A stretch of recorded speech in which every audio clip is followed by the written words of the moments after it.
क्या पढ़े हैं हम लोग? निधि। क्या? शब्द निधि यानी शब्दों का बैंक, शब्दों का कोष। शब्द निधि यानी शब्दों का बैंक, शब्दों का कोष किस पाठ का है? प्रेम अयनी, श्री राधिका और करील के कुंजन ऊपर वारों। ये दोनों जो पद है इसमें का क्या देख रहे हैं हम? शब्दार्थ। इसमें सबसे पहला है अयनी। ऊंची है अयनी। अयनी का अर्थ होता है गृह या खजाना। अयनी का अर्थ गृह या खजाना। गृह कहते हैं घर को, खजाना कहते हैं किसी चीज के भंडार को, है ना। उसके बाद है वरण। क्या है? वरण का अर्थ होता है वर्ण या रंग। वरण का अर्थ क्या होता है? या रंग।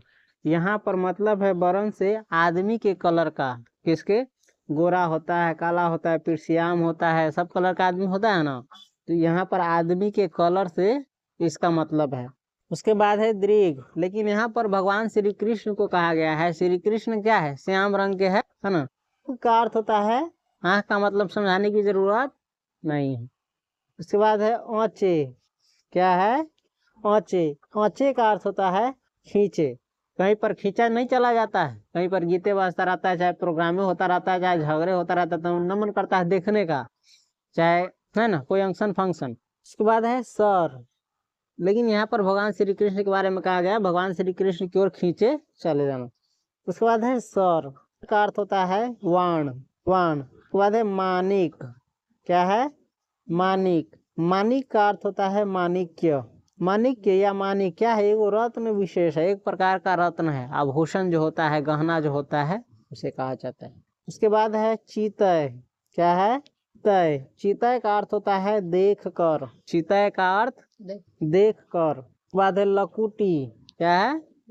लकुटी। लकुटी का अर्थ होता है छोटी लाठी। लकुटी का अर्थ छोटी लाठी, छोटका लाठी। बाद है कामरिया। है कामरिया। कामरिया का अर्थ होता है कंबल या कंबली। कामरिया का अर्थ कंबल या कंबली। उसके बाद है तिहुपुर। क्या है? तिहुपुर का अर्थ होता है तीनों लोक। तिहुपुर का अर्थ तीनों लोक। तीनों लोक जानता है ना। हम जिस धरा पर है इसको कहते हैं मृत्यु लोक।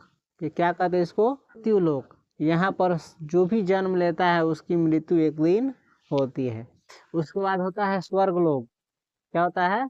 स्वर्गलोक। स्वर्गलोक जहाँ पर देवता गण रहते हैं, भगवान रहते हैं, है ना, जहाँ पर किसी प्रकार का कोई दुख नहीं है, सुख ही सुख है।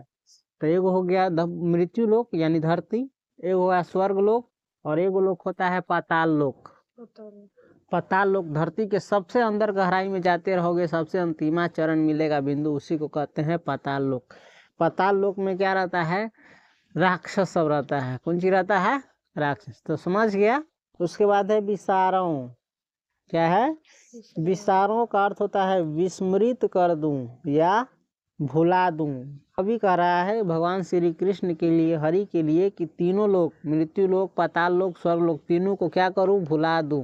किसके लिए? भगवान श्री कृष्ण के लिए। उसके बाद है तड़ाग। क्या है? तड़ाग। तड़ाग नहीं, तड़ाग।